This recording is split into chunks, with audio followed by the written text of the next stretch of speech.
And welcome. You are listening to the Financial Survival Network. I'm Kerry Lutz. Well, our good friend Darryl Schoon is with us now. We're going to be talking about the crumbling economy. The economy is collapsing like a high-rise condominium in Surfside, Florida. Certainly, if you're in China watching Evergrande, it's reminiscent of the 30s. I just think that people won't be jumping out of windows there because those skyscrapers in China are so badly constructed, they probably won't be able to open the windows to jump out.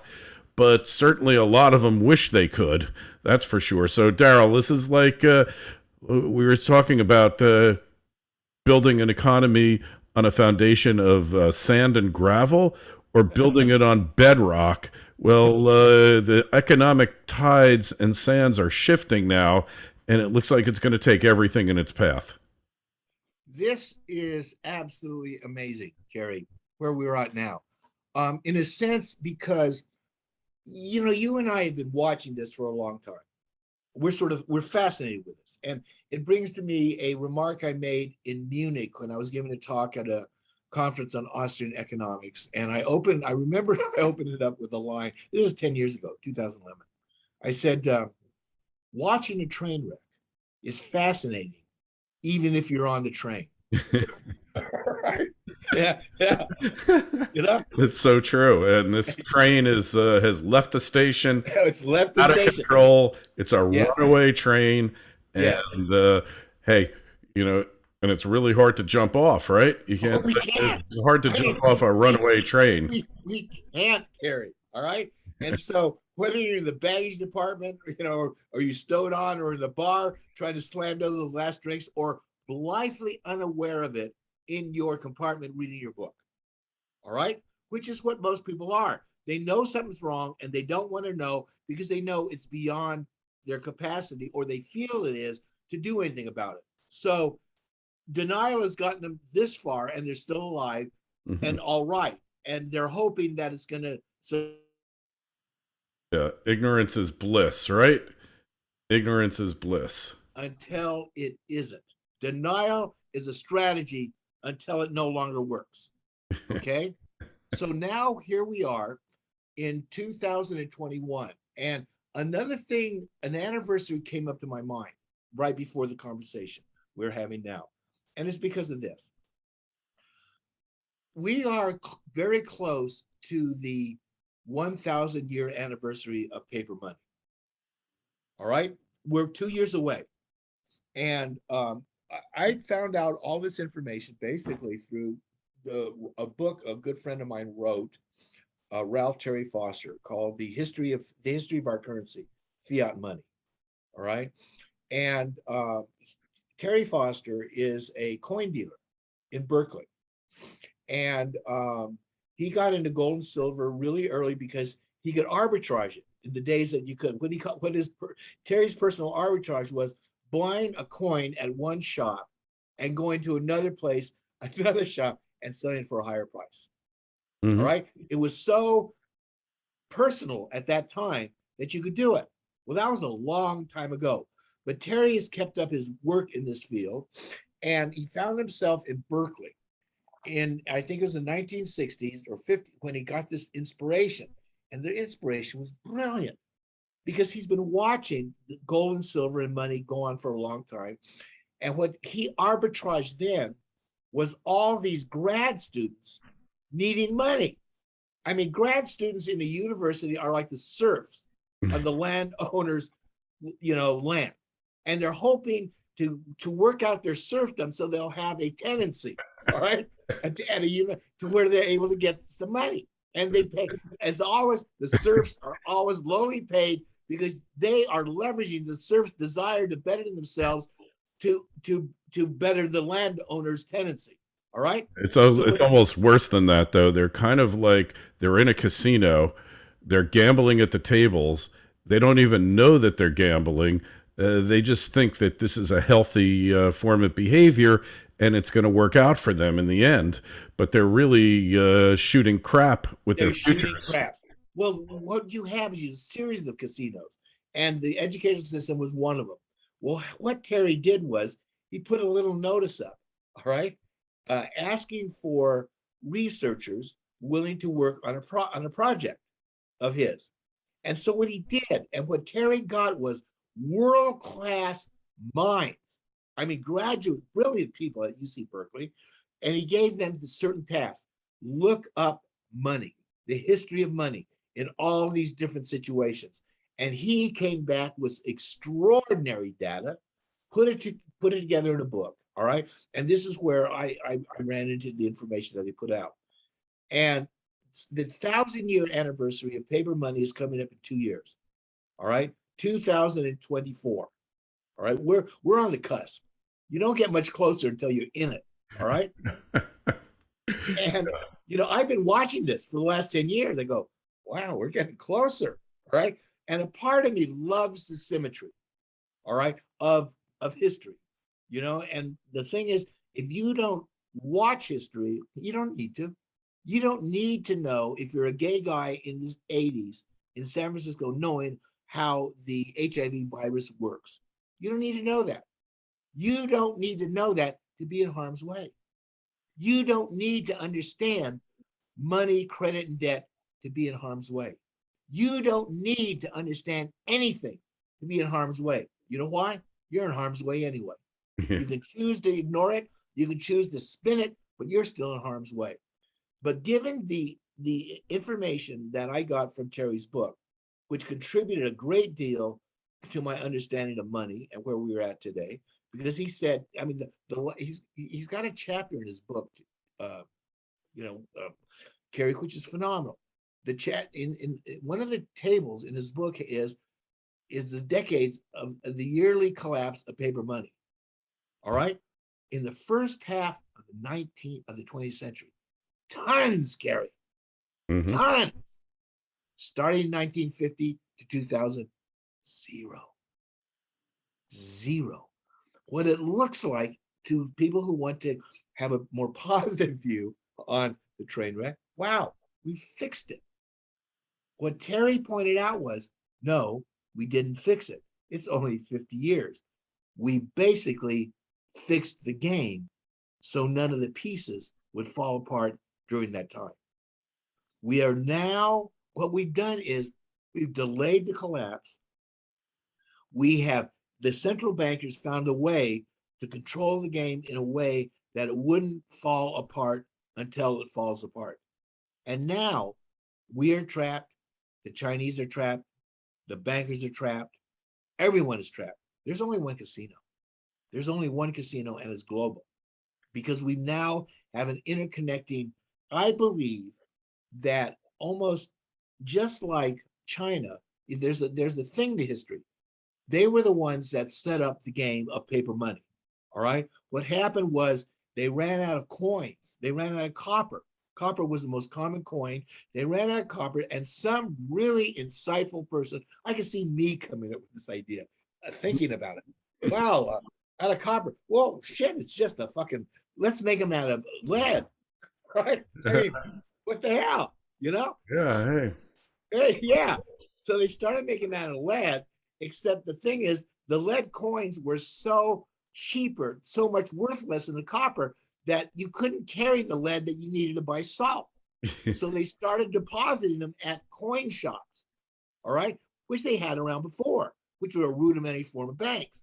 Well, so they were so heavy, they'd go and deposit their lead coins at the coin shop and get a receipt.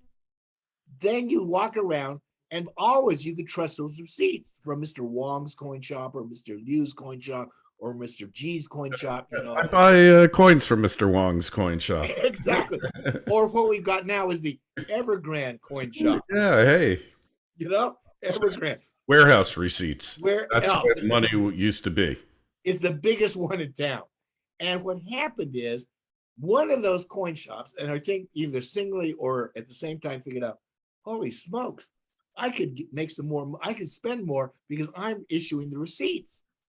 So Mr. Liu or Mr. G or Mr. Wong or Mr. Evergrande decided to print an extra set of receipts and using those receipts to go buy his wife.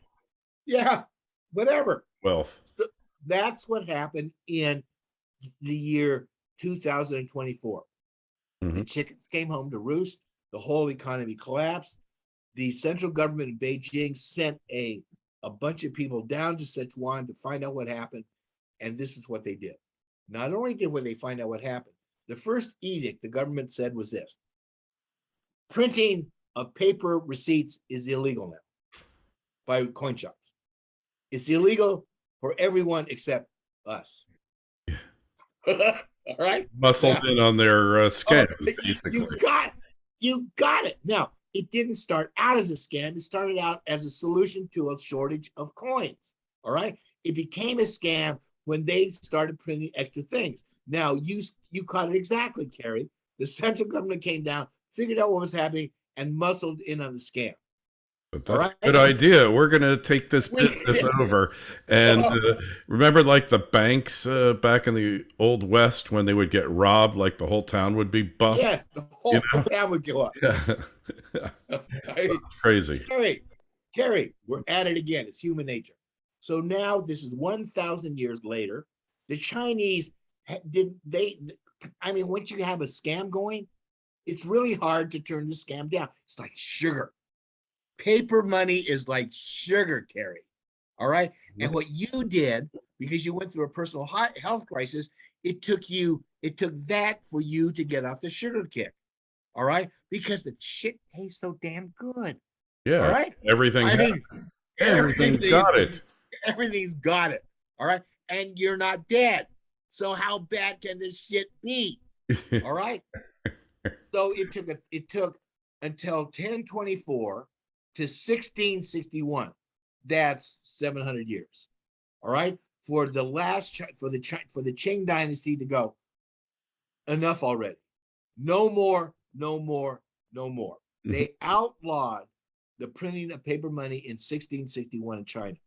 At the time, there was no circulating national currency.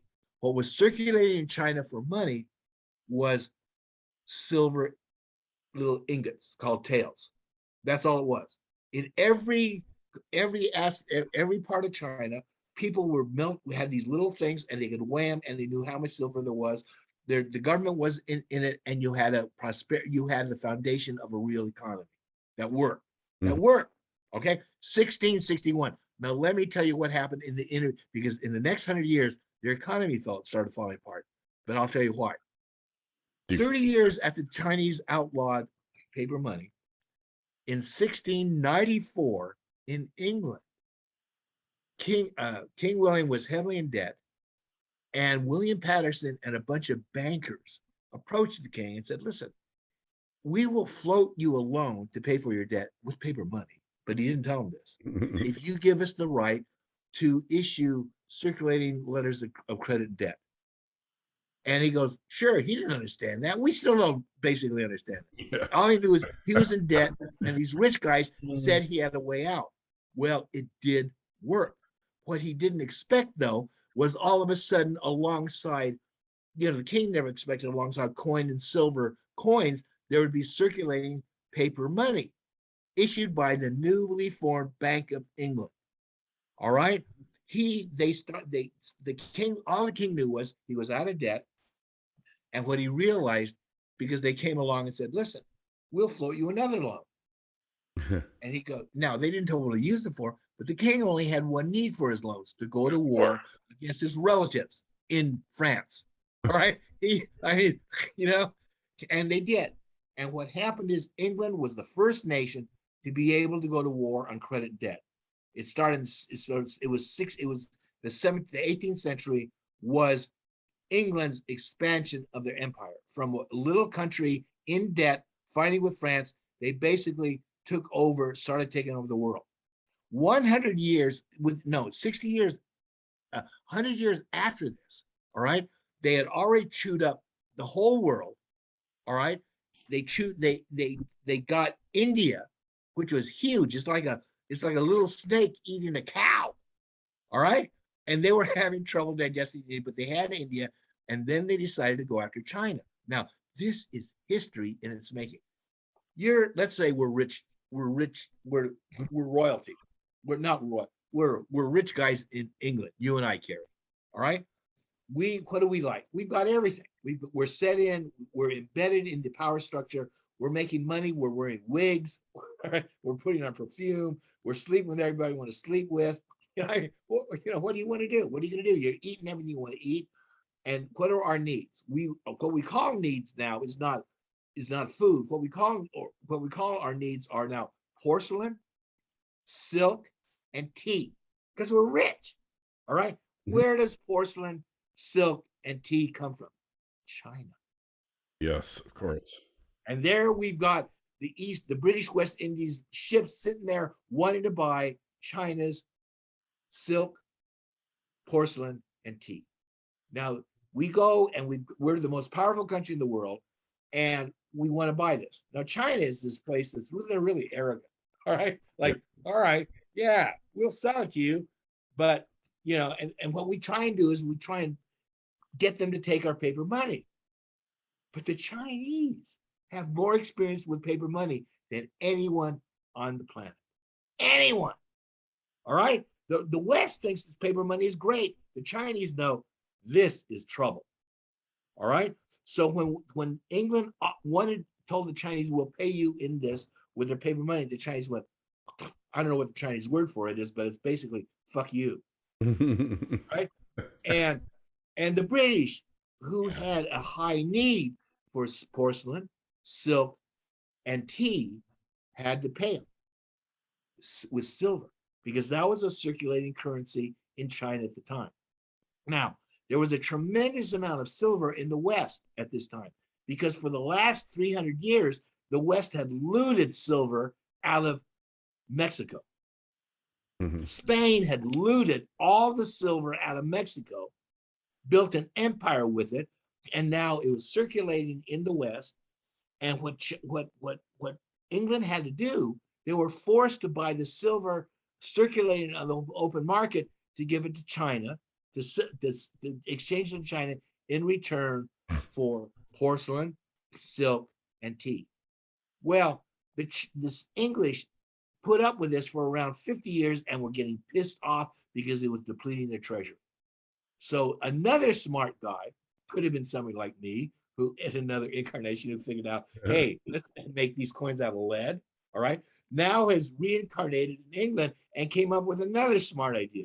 Hey, listen, the Chinese love opium, and we own India, and they grow opium in India, but that smart guy said there's a problem here. The Chinese will have outlawed opium and won't take it. And then our buddy in the naval department, who was looking for a war because he wants to get a higher rank, goes, hey, I got a great idea. Let's go to war. And the 2 opium wars happened. Mm-hmm. They forced China to accept opium, and paper money flooded back in. And now, 250 years later, we're all on the same page. China, England, the United States, the whole world is on the same page. And amazing. It's amazing. Well, remember when Marco Polo went to China, first one to visit, he was amazed. He thought that paper money was the most brilliant invention he ever saw. And then he learned about hyperinflation, and they called it flying money, because no sooner did you get it in your hands than it flew out to go buy something. And just as an anecdote, my father was in China in World War II, different provinces. And because it was so fractured because of the war, certain provinces had hyperinflation, but others didn't. So if you were a smart arbitrager, and it was specifically made illegal by the Army, because it was the Army Air Corps, you could buy yuan in the hyperinflated provinces for a fraction of a cent on a dollar, and then you could sell it back for dollars in the provinces that didn't know it had hyperinflation. But that arbitrage is gone. But my favorite kind of arbitrage now, Darryl, is retail arbitrage, where you go find something really cheap in the store, and then you just put it up on eBay and you make a profit. It used to be a lot easier than it is today, but everybody's an arbitrager, right? Well, everybody can be. And when you were telling that story, Kerry, I thought of Mark Faber. All right, and he said there's always a bull market somewhere, and the corollary to that, there's always an arbitrage somewhere. Hmm. All right, there's always an arbitrage somewhere, and this is where we are today. We are watching the disintegration of 1,000-year system, paper money that was that destroyed itself in the country that it came up in China, was given new life in England, and it was supercharged because it wasn't necessarily the paper money that the Chinese used, which is just printing more money. What the bankers did to it, they turned paper money from just money into a form of debt. All right, and then returned it to the Chinese. Now the Chinese starved of wealth. I mean, here's this country, only 50. Kerry, I was in China in 1976. All right. I mean, I was over there. A friend of mine who I went to college with had pushed his way into China. Extraordinary. He was a nudge. All right. I mean, Kerry, he didn't have an invitation. All right. He didn't have it. In 1973, Nixon went over there and got 50 invitations he handed out to the big boys. All right. 50 to American corporations, Boeing, McDonnell Douglas, Archer Daniels Midland, Procter and Gamble, those people. 50 invitations went out. Well, in 1973, 50 invitations went out and 51 people got in. All right. Herb went there, all right, to Hong Kong because he knew the doors were open. All right. And he went down to the every day, and they said, no. Like, he didn't have an invitation. It's clear you don't get in. But Herb was the nudge of nudges. He really had a talent for this. All right. And so he was standing by that gate one day, and a guy from Canada, Martin Klingenberg, who I met later, I met Martin in 1979 at the presidential invitation for Deng Xiaoping. All right. And I was there because of Herb.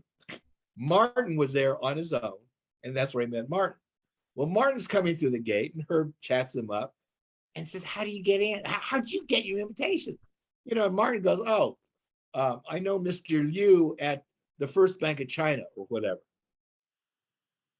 Herb shows up at Mr. Liu's office at the First Bank of China that afternoon. He gets in the office and he says, what do you want? So I want to get into China. Mr. Liu, or whatever his name is, goes, you can't get in. They only give 50 invitations. No can do. No can do. Herb pestered it every day, every moment, every hour, until Mr. Liu made a phone call to somebody who did something because he owed a personal favor to Mr. Liu, and Herb got an invitation. Okay? So this is 1973. Okay? And so I knew Herb from college. And 3 years later, Herb asked me, hey, do you want to go to China? Everybody wanted to go to China. Everybody did it that time. Kerry, I said no. You wanted to go, but you didn't want to necessarily stay there. No, I didn't want to go. I didn't want to go. I'm Chinese. I grew up around Chinese people. They weren't exotic. They were everybody I had known when I was growing up. And it was not something I wanted to pursue. All right. I'd finally gotten away from the family. All right. And Herb was smarter than me. Mm-hmm. He said, okay, call up Bambi, who we all met at college. I called Bambi up, told her what Herb said. She said, get the passports. Right? So that's how I ended up in China, this extraordinary place that was about to explode when credit and debt was reintroduced into it by Deng Xiaoping a few years later, at that time. All right. And it's like leverage is a two-edged sword, as we all know. One of my friends, Marshall, I met him in law school, loved the idea of leverage. He saw leverage was one of the secrets to making money. Well, sometimes it is. Sometimes leverage is another measure. It measures the length of the rope of the noose that's around your neck. All right. That's Yes. that's another view of leverage. And there's two, and the view of leverage going up on the upside is totally different than the view of leverage on the downside. All right. So we have had basically 300 years of positive leverage Mhm. on the world. The last 50 years, it's gotten a little wonky. All right. The last 20 years, 15 years, people like you and I have noticed the wonkiness. All right. And that's why you and I both read this morning Doug Nolan's credit bubble bulletin, Mhm. because we both know that Doug is really good at filling in at connecting the dots. Definitely. And these dots are, you talk about leverage, these dots are all red now. And the chickens are coming home to roost here. And, hey, but like, Darryl, like, nothing is working anymore. You know, like, you can't get a microwave oven at, uh, at Best Buy. Home Depot's a little bit better because they got more buying clout. You can't find an appliance, though. You can wait around for months. You can't find half the stuff that you wanted.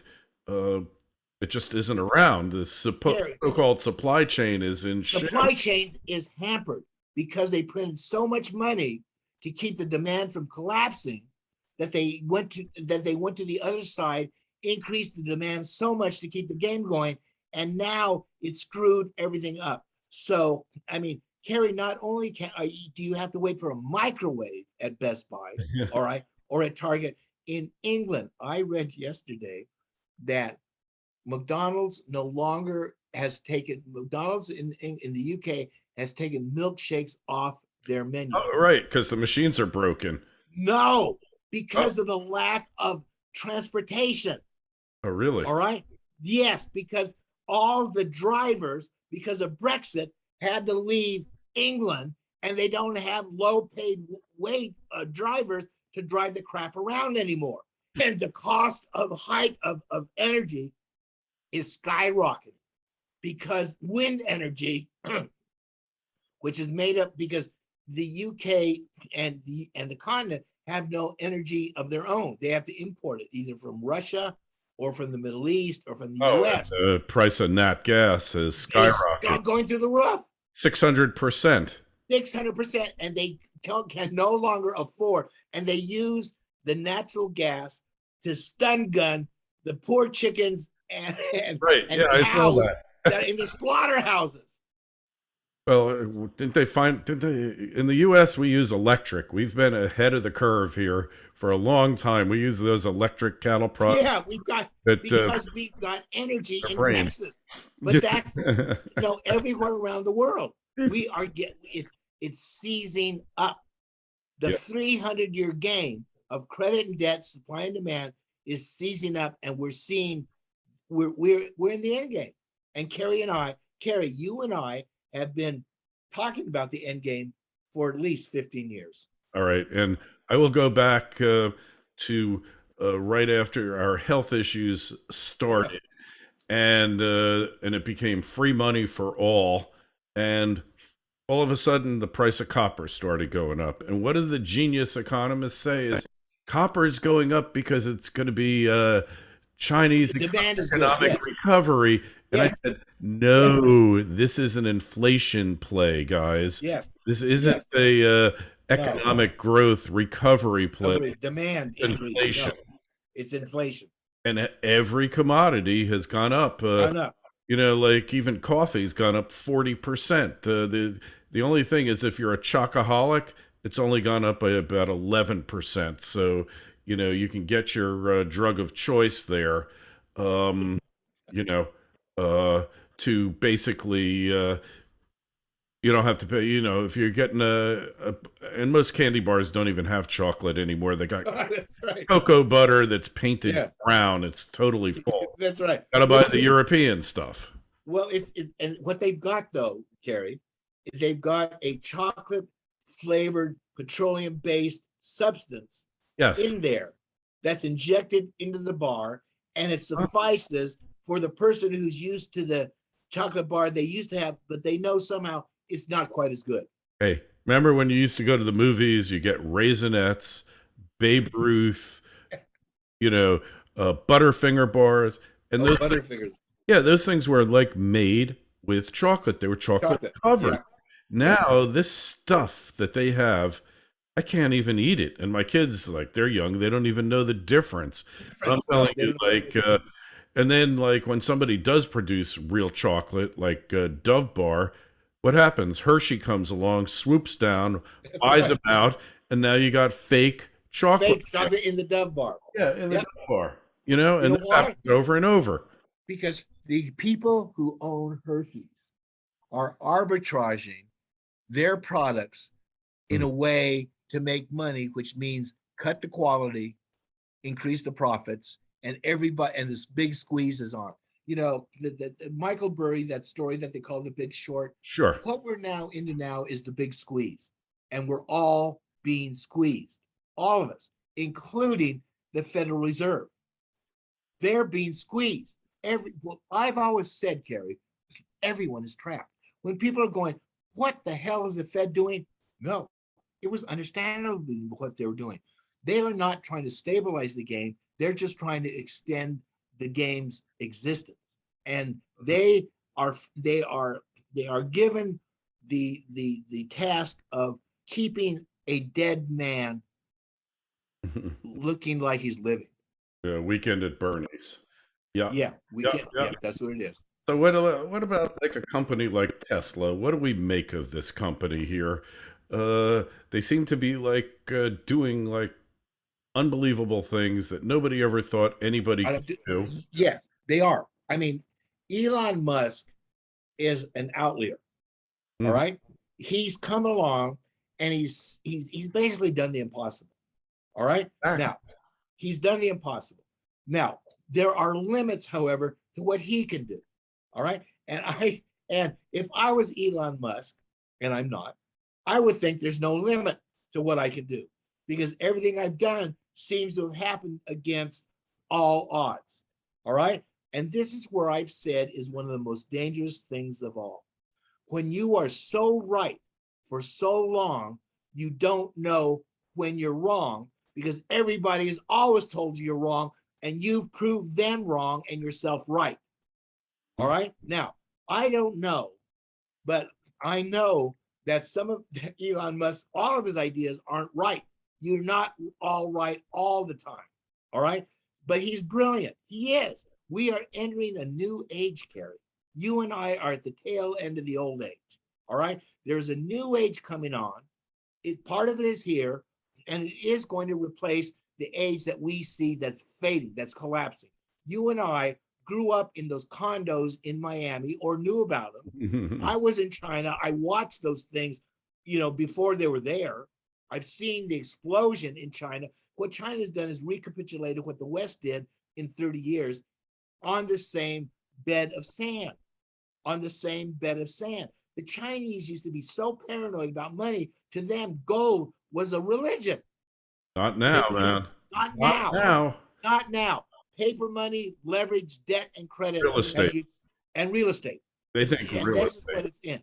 It's what it's in. So now we're sitting there. And your question about Elon Musk, my feeling is this: the one thing that we're lucky that I believe, Kerry, and you know what? To me, there's a thing that the Chinese call luck, and Mhm. they're always betting against it. They're always betting. That's why they love to bet to see how their luck is changing Jobs. or doing. Joss. Now, these words came to me in 1983. I was in Europe, and the guy I had told this person I had just met, he was an interesting character.